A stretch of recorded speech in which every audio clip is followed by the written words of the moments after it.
प्राचीन जंगल के हृदय में, जहां ऊंचे और गर्व से खड़े पेड़ थे, एक प्यारा सा खरगोश रहता था जिसका नाम ओलिवर था। उसकी मुलायम ग्रेफर और चमकीली नीली आंखों के कारण ओलिवर को जंगल के सभी प्राणियों द्वारा सबसे दोस्ताना खरगोश माना जाता था। हर सुबह जब सूरज की पहली किरणें घने पेड़ों के बीच से छनकर आतीं, ओलिवर अपनी आरामदायक बिल से कूदकर अपनी रोज की रोमांचक यात्रा पर निकल पड़ता। जंगल एक खूबसूरत जगह थी।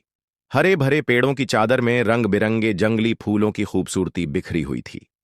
हवा ताजी थी, जिसमें मिट्टी की सोंधी खुशबू और छिपे हुए हजारों पक्षियों के मधुर गीत घुले हुए थे। ओलिवर को हर कोना कोना खोजना पसंद था। वह हमेशा कुछ नया खोजने के लिए उत्सुक रहता था। एक धूप भरे दिन, जब ओलिवर अपनी पसंदीदा पगडंडी पर कूदता फांदता चल रहा था, उसने एक अनोखा नजारा देखा। रातों रात मशरूम का एक अजीब सा गोल घेरा एक छोटे से मैदान में उग आया था। हमेशा की तरह जिज्ञासु ओलिवर ने इसकी जांच करने का फैसला किया। जैसे ही उसने मशरूम के घेरे के किनारे सूंघना शुरू किया, झाड़ियों से अचानक सरसराहट की आवाज आई, जिसने उसे चौंका दिया। वहां से फेलिक्स, एक शरारती गिलहरी, लुढ़कते हुए बाहर आ गया, जिसके गालें अखरोटों से भरे हुए थे। फेलिक्स हमेशा किसी न किसी मुसीबत में फंसा रहता था, और आज भी कुछ अलग नहीं था।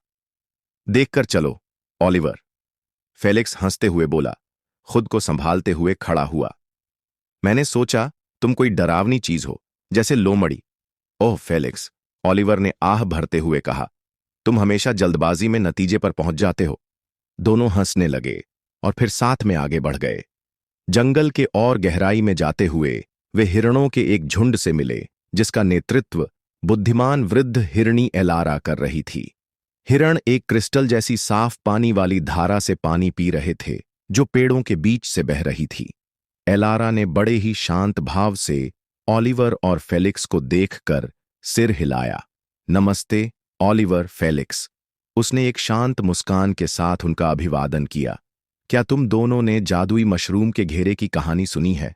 फेलिक्स की आंखें उत्सुकता से चौड़ी हो गईं और ओलिवर का दिल जोरों से धड़कने लगा।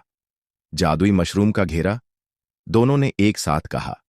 एलारा ने समझाया कि कहा जाता है, जंगल के सबसे गहरे हिस्से में कुछ खास मौकों पर मशरूम का एक घेरा प्रकट होता है, जो उसमें नाचने वाले किसी भी प्राणी को शुद्ध खुशी और हंसी का उपहार देता है।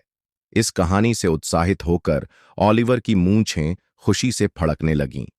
फेलिक्स के साथ मिलकर उन्होंने उस जादुई नृत्य को आजमाने का फैसला किया। वे दोनों घेरे के